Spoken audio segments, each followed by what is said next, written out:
Здравствуйте, уважаемые телезрители. Программа «Мордовский блок новостей Эхо Мордовии». Летние новости из жизни нашей республики прокомментирует Маргарита Ивановна Сурина, искусствовед, лауреат премии имени Степана Эрзя, лауреат государственной премии Республики Мордовия, заслуженный работник культуры нашей республики.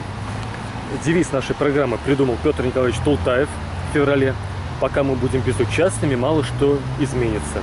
И вот мы с Маргаритой Ивановной не безучастные, и сегодня мы обсудим новости, в которых содержатся, на мой взгляд, причины, влияющие на онкологическую эпидемию у нас в Мордовии. Вот первая новость. По итогам 2018 года Всемирная организация здравоохранения сообщила, что Россия находится на втором месте после Китая в мире на 100 тысяч населения по числу смертей онкобольных. А Минздрав России сообщил, что тоже по итогам 2018 года Мордовия на втором месте в России после Курской области. В прошлом году умерло 1380 человек в Мордовии у нас от рака, почти 1500. Потом мы пройдемся подробнее по каждой причине. А вот если коротко перечислить, как вам кажется, какие главные факторы, причины, влияющие на такой высокий уровень в Мордовии? Я считаю, вообще факторы хорошего здоровья – это качественный воздух, качественная вода, да, питание такое здоровое и полноценное, потому что перебор белков это тоже ведет к онкозаболеваниям. И кроме того еще и влияющие факторы это те производства, которые всегда были в Мордовии. Вот. Ну, как всегда, начиная с 60-х годов. Я вот помню, еще в начале 90-х годов Мордовский университет, светотехнический факультет делали для ВДНХ очень интересную выставку. Она называлась «Человек и свет». Вот. И эта выставка, там в этой выставке они говорили, что несет человеку свет, как он полезен, какие возможности открывает свет для человека. Здесь и лечебные свойства света, и для науки, и в сельском хозяйстве. Там, поскольку это был светотехнический факультет, там рассказывали о разных лампочках, их происхождении. Выставка была художественная, она была в диаграммах, фотографиях, очень такая доказательная. И я в худсовете города находилась, и художник Малик Ямбушев, который делал эту выставку, он говорит, а это важно было, он говорит, только у меня здесь не 12 планшетов, как указано в этом самом в документах, а у меня тут 2 нету, только 10. Я говорю, почему, Малик? Он говорит, потом все это посмотрели, он говорит, а это тогда было облито, то есть цензура, и эти планшеты с показанием, на них были доказательные диаграммы, что свет не только пользу приносит, но свет, то есть особенно светотехническое производство, промышленность, она наносит урон и здоровью человека. И потом, когда кончился худсовет, я к ним подошла, говорю, Мальк, очень интересно. Чего? Он говорит, ой, Маргарита Ивановна, наш город настолько заражен ртутью, свинцом, ванадием, вольфрамом, тяжелыми металлами, которые применяются и при варке стекла для светотехнической промышленности, и в изготовлении спиралей.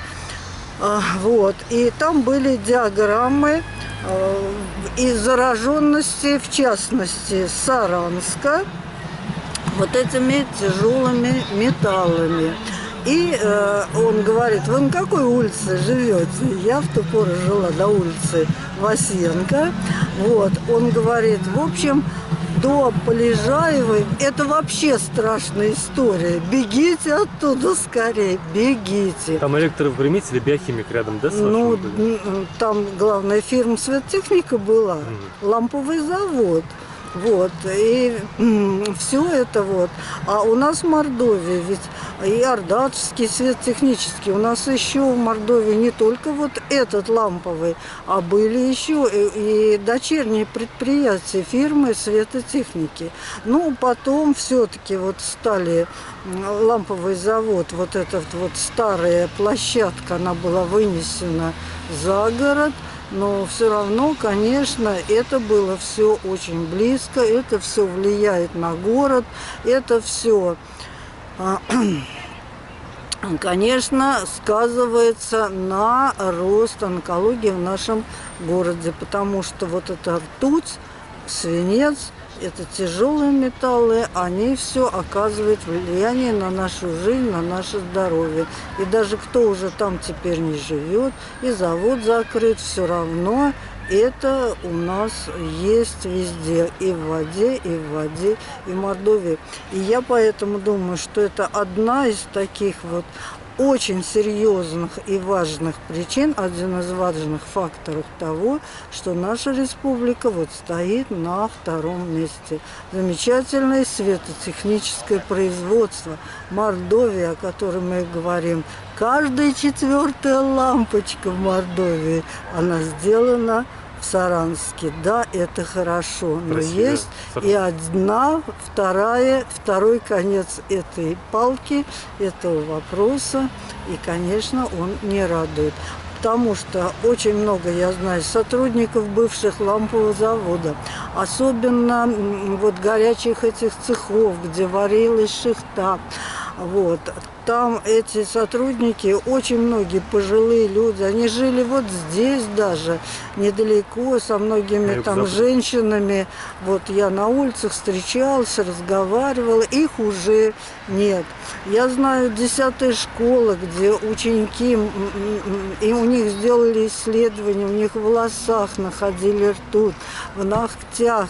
И тоже в старших классах, я знаю, у моих знакомых дочь умерла, муж умер, муж работал на ламповом заводе, девочка училась в 10-й школе, сами они жили тут неподалеку от завода. Это вот главный фактор, пожалуй, самый основной. И вот они 12 июня этого года на встрече с Волковым, новый гендиректор Лисмы, обещает увеличить объем производства стекольной продукции и говорит, что Лисма до сих пор остается крупнейшим производителем источников света в России и СНГ. И биохимика расширяет производство, в Рузаевке предприятия расширяют производство, оптоволоконной системы. Вот есть и другие предприятия. Насколько мы можем быть уверены, несмотря на то, что Росприроднадзор гарантирует, что там безопасные условия труда и нет выбросов, все мониторится, можем ли мы верить, что там вот ради увеличения рабочих мест не уменьшается вот безопасность? Ну, вы знаете, сейчас вот я, ну, насколько я знаю, я, конечно, искусствовед. В этом плане я, ну, только слежу за прессой, смотрю радио, телевидение. А так, конечно, я дилетант. Но я хочу сказать, и вообще как житель, наблюдая, да, производство расширяется, но вот у нас это пенцилиновая серия, она видоизменяется, она другая, и пенцилин сейчас все-таки стал другой. И в биохимике другая линия, и по-другому они работают. И уже вот я знаю, что там была наращена труба, но распространение-то, если было в округе, да, вот это пенцилиновых выхлопов, и с другой стороны, это все большую зону охватывает, больше так рассеивается. Но я помню, когда вот у них, особенно там созревала эта вакцина, да, и вот выбросы были на заводе, я ночью вставала, вдруг открытая форточка, был удушающий запах пенцилина, такой, что дышать невозможно было. И закрывали форточку.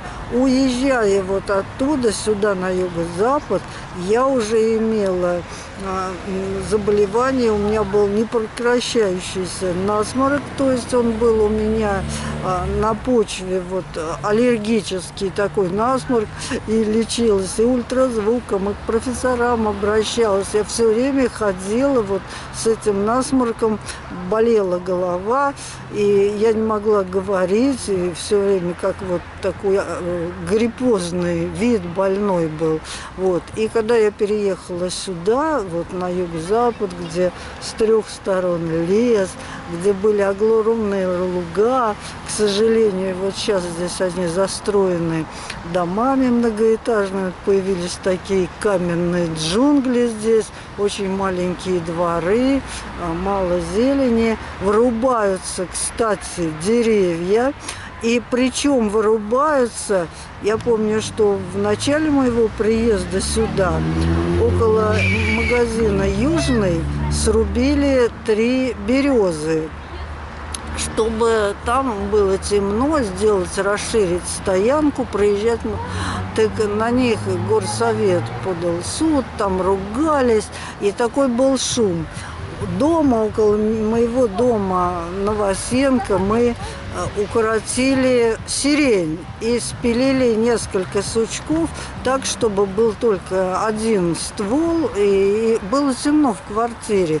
Так меня замучили, приходили комиссии из горжилуправления. И сначала из дома управления, потом из горжилуправления, потом уже из городское управление пришли.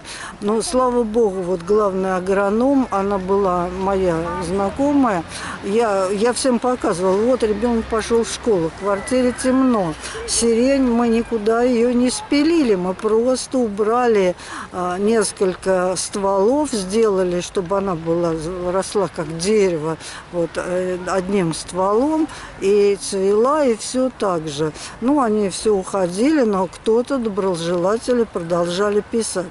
А сейчас мы видим, что в первых этажах многоквартирных домов, вот наших пятиэтажек, вот если посмотреть, почти в каждой пятиэтажке есть магазинчик, маленькие магазинчики. В некоторых пятиэтажках есть 4, 5, вот у нас тут один, вот рядом мы стоим, а так 4, 5.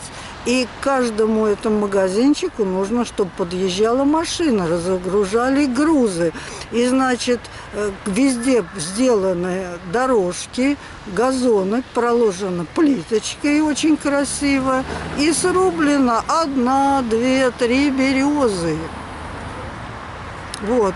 То есть вырубаются деревья, вырубаются без конца. И значит, как это надо компенсировать? Где их нужно засаживать, деревья в Саранске, чтобы баланс воздуха был восстановлен? Да, потому что это нас спасает. Вот зелень, я считаю, это наш зеленый щит. Это тоже немаловажный фактор нашего здоровья.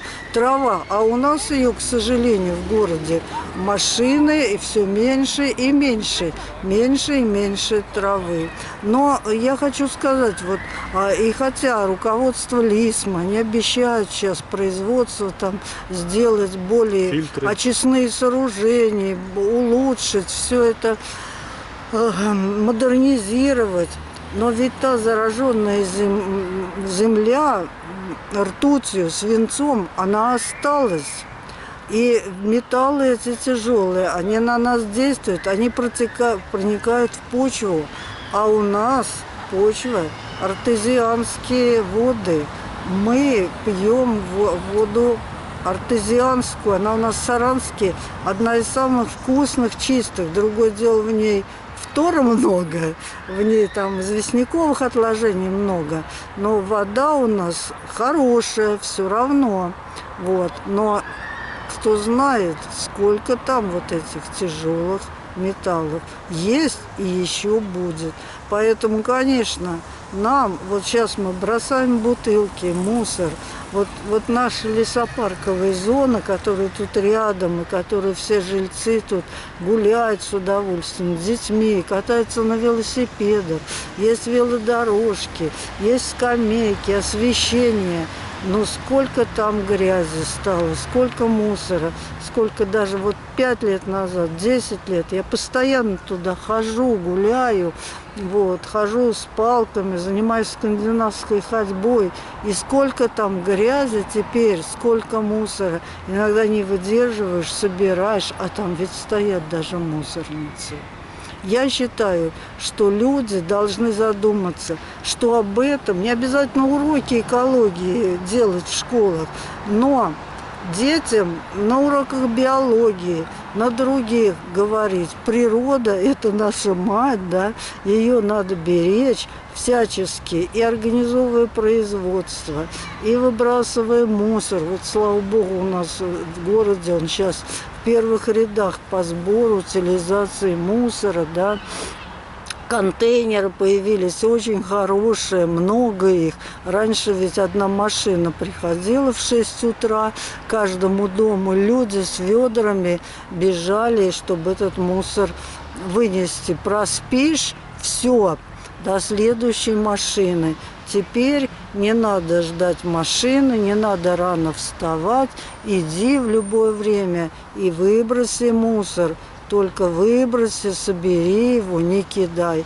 А очень жаль, вот рядом контейнеры, а тут машины останавливаются, пьют пиво. И тут же, даже не дойдя до этого контейнера, выкидывают бутылки. И, как правило, около каких-то стоянок постоянно валяются коробки. Мусора стало больше. Если раньше мы выносили, вот я помню, мусорное ведро раз в неделю, да, а теперь мы вдвоем с мужем мы выносим мусор почти каждый день. Уровень жизни вырос, больше потребляем, больше упаковка, радуемся. Да, упаковка всевозможного. Раньше, кроме вот оберточной бумаги, газет, ну, фантиков, да, папиросные коробки, они все были бумажные, мусора не было. А сейчас, конечно, это все красиво, все быстро, От все инфекции хорошо. защищает упаковка. А? От инфекции защищает упаковка. Вот, Чтобы... все это замечательно, да, но и тем не менее вот такие дела. Еще у нас, вот попрошу сейчас качество состояния водных объектов оценить. У нас выбросы были со стороны Сарансгорводоканала в Саранку. Да. Массово умерла рыба. И Это потом когда? ржавая вода. Это вот когда? Летом, в августе? в июне. В августе на Фурманова? Да, но только в июне. И в июне поэтому умерла рыба. И уволили руководителя Сарансгорводоканала. Теперь Тултаев отдал своего заместителя Шохина. И поручил очистить воду Саранки и мальков запустить. И забетонировать трубы от частных домов в Саранку. И еще недавно весной около пруда, около предприятия Тепличный, в пруду тоже умерла рыба. И тоже пробы показали, что пестициды от компании Тепличная, она обрабатывала свои территории и потом отравила, получается, случайно. Как вы оцените у нас в Мордовии реки, озера, качество их воды? Ну, вы знаете, вот я вообще качество воды на втором месте ставлю по влиянию на нашу жизнь, да, на наше здоровье. Ну, я хочу, что, во-первых, у нас, конечно, раньше в Саранске мы купались. Там прошло все наше детство. Там была лодочная станция, мы катались на лодках, а уж проводили все лето на реке. И ловили рыбу также, ходили. Вот отец у меня был заядлый рыбак, тогда машин не было, никуда больно-то не ездили. Вот мы с ним ходили, вот всю Саранску вдоль весь Инсар, вот до Левжа, Монастырской, чуть не до Рузаевки доходили, везде ловилась рыба, и были там и красноперки, и огольцы, и пескари, вот, ну, всякие были. И сейчас потом мне рассказывали, вот ребята, что рыба с какими-то огромными головами рождается, мутанты, да, и купаться, вот, если кто-то и пробовал, чири начинаются, то есть кожное заболевание. Да, все вокруг нас, город-то хорошеет, город красивый, город делается комфортным очень. Мне это вот настолько радует, настолько стало хорошо. Я часто вожу экскурсии по городу приезжих, и те гости, которые приезжают, а у нас вот в Саранск музей мордовской культуры бывает, потом по городу вожу, это Саратов, Ульяновск, Самара, Пенза, Саров, из Москвы, из Нижнего Новгорода едут. И уж из хороших таких городов и говорят, какой у вас красивый, чистый, ухоженный город. И мне всегда это настолько приятно, как будто моя главная заслуга. Вот, хотя я об этом просто рассказываю и показываю, сколько цветов в других городах этого нету. И поэтому, конечно, обидно. Ну, водных просторов, там воды в городе катастрофически не хватает. И питьевой хороший, да, насколько. И не хватает у нас водных ресурсов, вот, чтобы люди отдыхали на прудах. Та же река, которая, собственно, она есть, и Саранка. А мама моя, наверное, сказала, что в Саранке-то купались, в Саранке-то приезжали водовозы в 19 веке на лошадях, специальные были бочки, черпали воду, наливали. Водовоз, удивительный вопрос, в Саранске такие были, и возили наверх воду, потому что нижняя часть города, да, тут вода была близко, были колодцы, их поливали огороды, а вот в верхней части города там вода была далеко, там колодец надо было рыть очень глубоко, и не везде была вода, поэтому в городе, 14 тысяч жителей, сейчас один микрорайон, вот, снабжали водой, вот так вот возили. И именно крепость, она вокруг Саранки возникла для того, чтобы Саранка снабжала водой тех, кто живет в крепости, да? Вот. Когда Ну в 17 веке. нет, это город уже был в 19 веке, уже была базарная А в 17 веке, площадь. когда появился Ну, Саранский пелевец оттуда? там это была настолько маленькая крепость, люди просто спускались к воде, там и рыли колодцы, и все это было. Вот.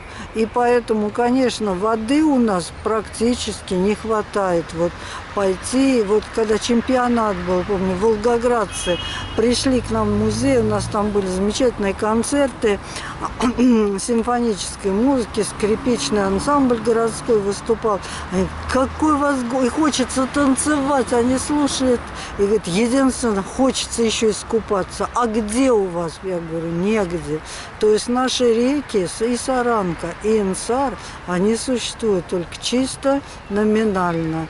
И надо, конечно, все делать для того, чтобы они не просто вот были географической такой и ландшафтным украшением ландшафта нашего города. А вот когда сейчас Инсар забетонировали, сделали набережную и Саранку привели в порядок, они стали одной из такой составляющей ландшафта нашего города и придают ему разнообразие и свою прелесть особую. Вот. Но надо, чтобы ими еще и могли пользоваться, потому что элементарно руку опустить туда, невозможно, это очень плохо. Вот если вернуться к нашей магистральной теме, и вот самый такой важный здесь вопрос, еще про воду я хочу сказать. Вот мы зимой, льем репелленты, льем эти самые для того, чтобы не скользили лед, не было скользко. Льем мы, посыпаем удобрениями. Я знаю, например, в Германии, в Западной Европе, в Германии, там пользуются мраморной крошкой. И мраморная крошка, там ее тонна, она очень дорогая, и поэтому у нас используют более дешевую песко-соляную смесь, от нее получается в городе грязище. Мало того, снега у нас зимой практически, раньше у нас на юго-западе был белый-белый снег, в детстве все ходили в валенках. по городу, да, это была основная обувь. Сейчас в валенках не походишь, понятно. Ну и самое главное, я всегда задаюсь вопросом, куда это все исчезает потом, да? Куда это? Сточными водами. Мало того, там ртуть, свинец, а вот это все, вот это, дорогие товарищи, ведь всю зиму мы посыпаем. Вот только прошел снег, чистят и тут же посыпают, потому что если там какое-то время не почистить, снег утрамбовывается, его же надо счищать, это трудно. Раньше дворники это делали с лопатами, сейчас проезжают со щетками, которые просто сглаживают, все заглаживают, еще более скользко делается, вот. И ничего хорошего. Вот проехал, думаю, господи, ну хоть бы не ездила машина. Вот снежок выпал, и не скользко, и мы ходим. Нет, обязательно это все работает. Наша коммунальная служба исправно, хорошо. И тут же все это укатали, загладили, и получается сплошной каток. А чтобы не скользить, посыпают вот этой, особенно дороги, песко-соляной смесью. И я вот, ну сколько замечала, тут у нас сейчас на газонах ведь нет почти травы. И в центре города, вот музей мордовской культуры, он стоит на рабочей улице, и там, когда на рабочую привели в порядок, там сделали газоны хорошие, да, постелили их, они дорогие, но потом с проезжей части льется вот эта вода, и они стали лысые, и трава там очень плохо растет. Практически многие вот они облысели, не растет, потому что, естественно, вот это. И дышать зимой, я не знаю, по-моему, все замечают, дышать становится невозможно. Это тоже, я думаю, и на экологию, в том числе, я думаю, очень и очень влияет. Спасибо. Тут никто еще из гостей не говорил. Тоже важным вещью для того, чтобы принимать правильное организационное решение в области медицины, является правильное понимание ситуации. Для этого должна быть честная статистика.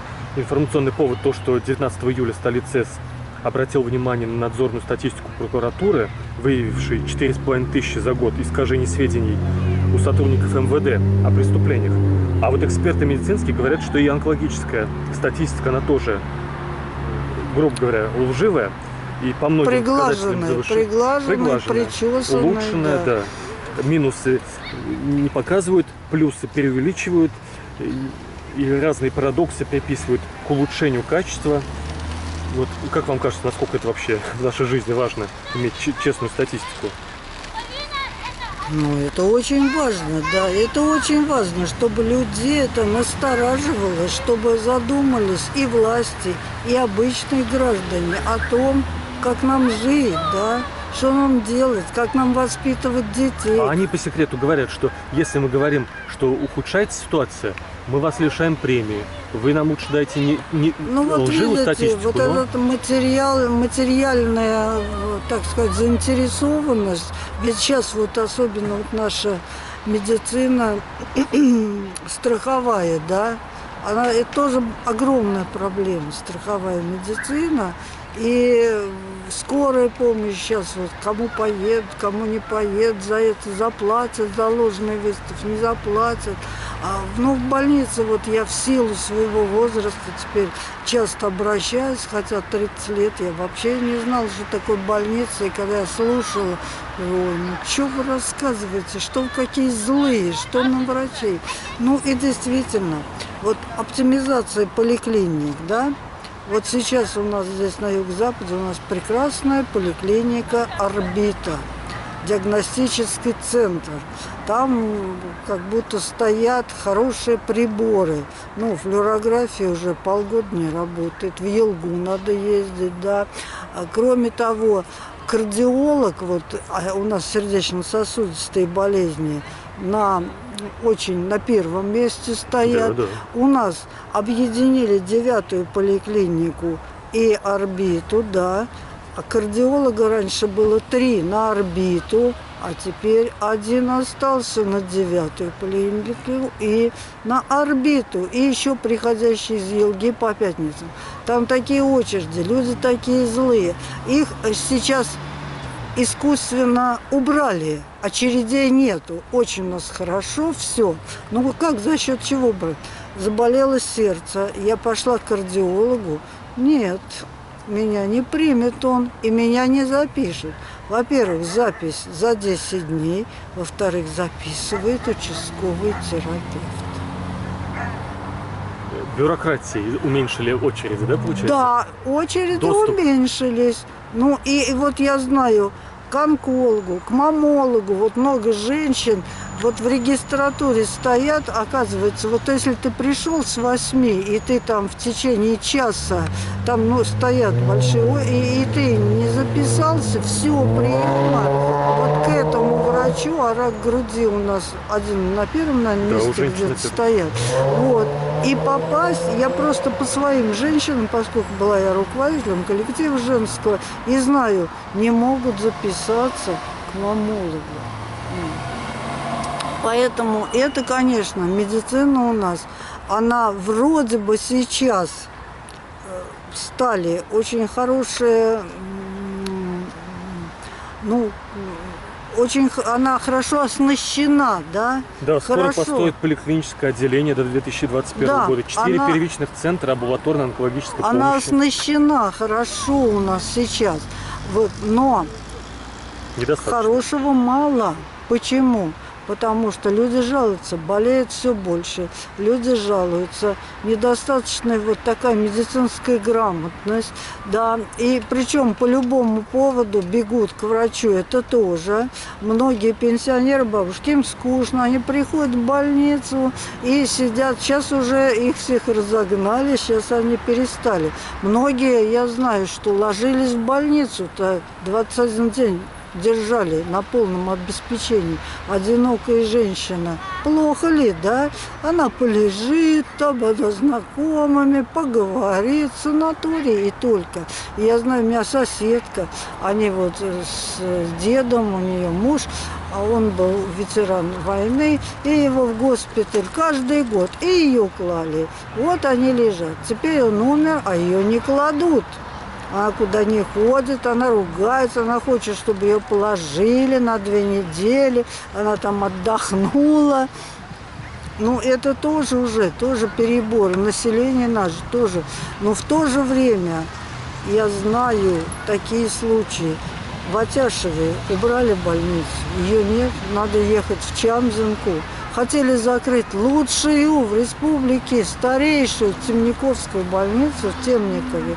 А ведь везти из Темникова надо тогда в Торбеево за 60 километров.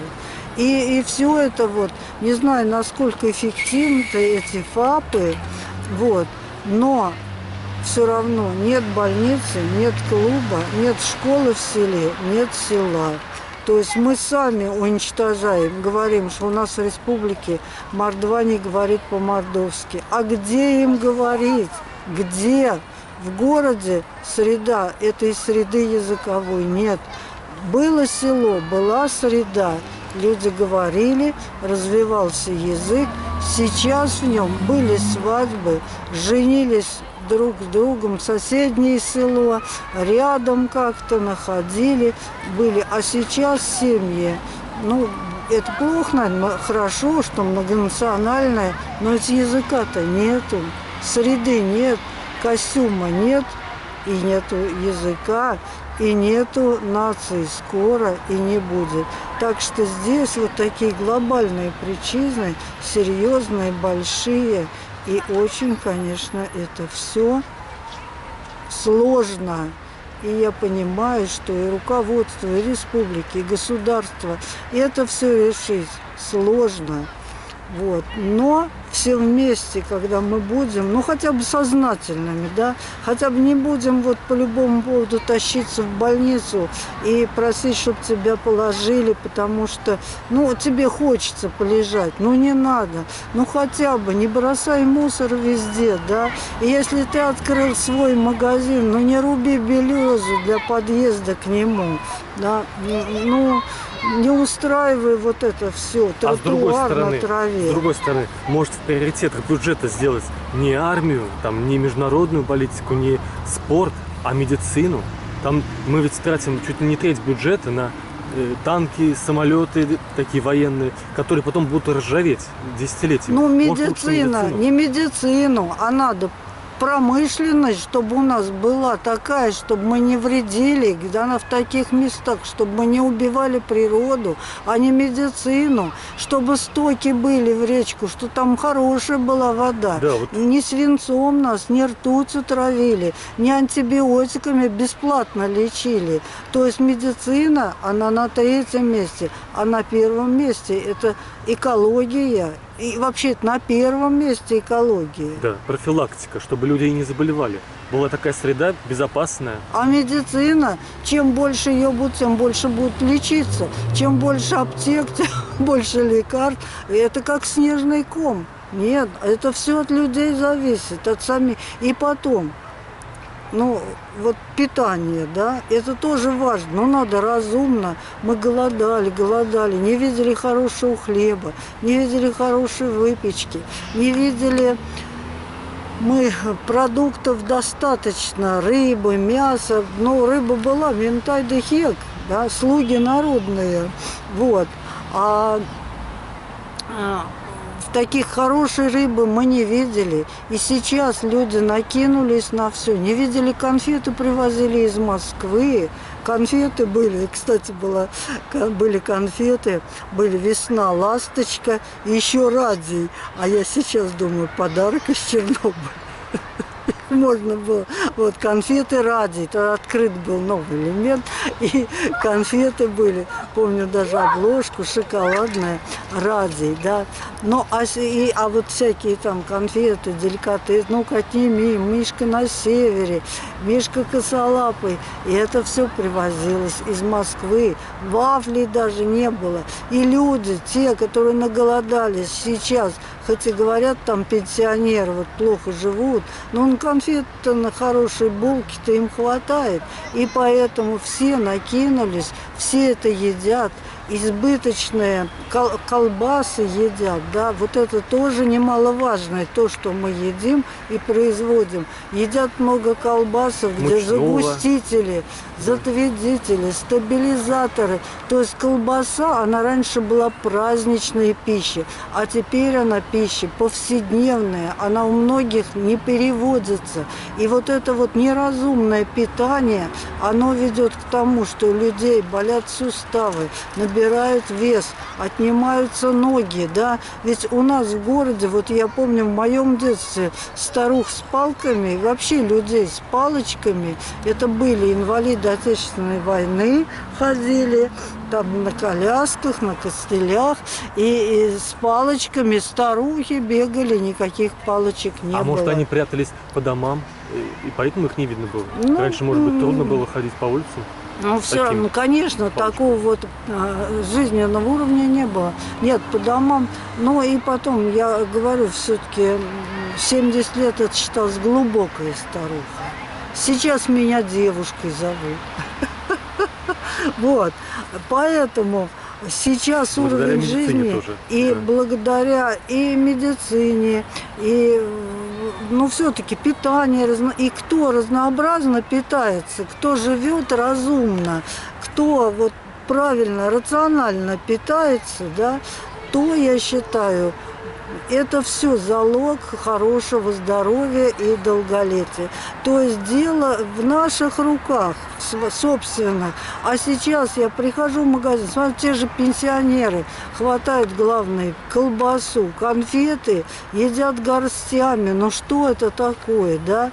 Вот, масло, сыр, за ним вот ярмарка выходного дня у нас. Какое благо, я считаю это.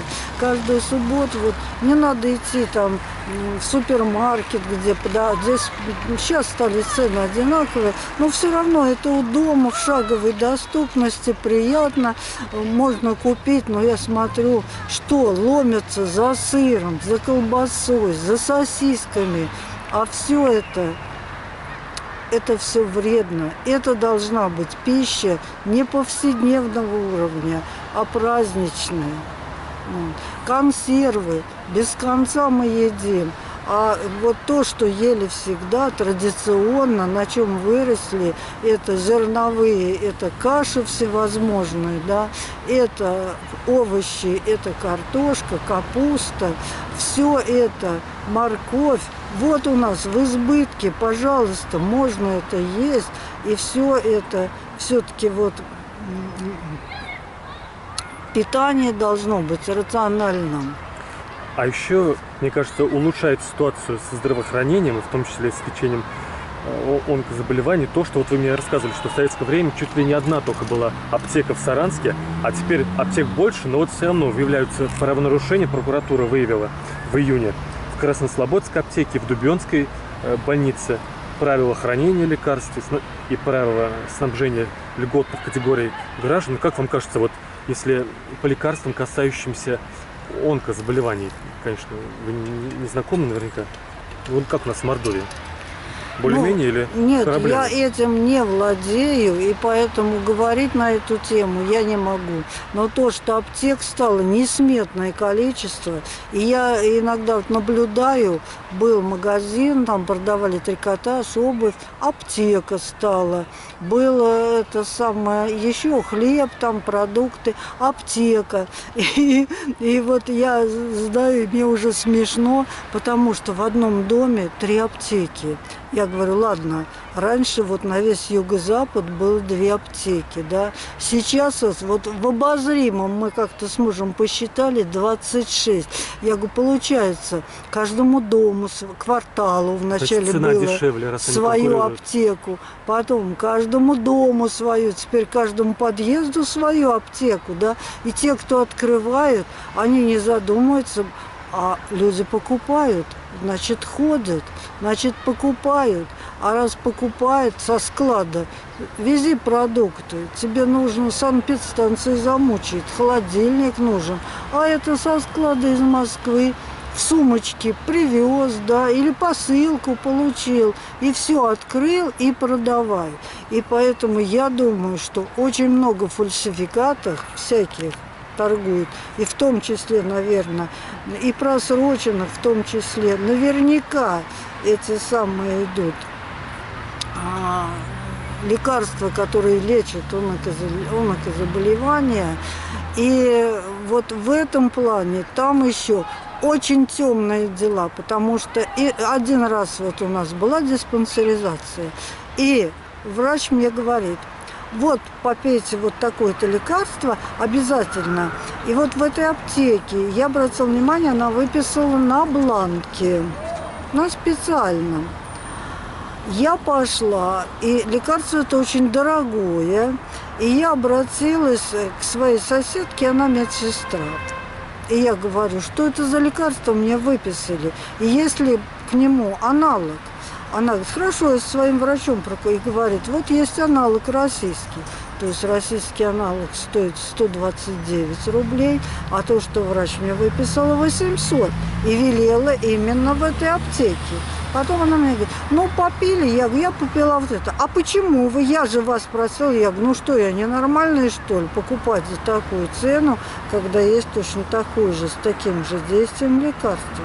То есть аптеки, вы видите, они имеют какую-то связь с медициной, да, и вот так еще, и еще вот такая вещь у нас, то есть недобросовестность, сами себя мы, да, сами себя мы загоняем в угол.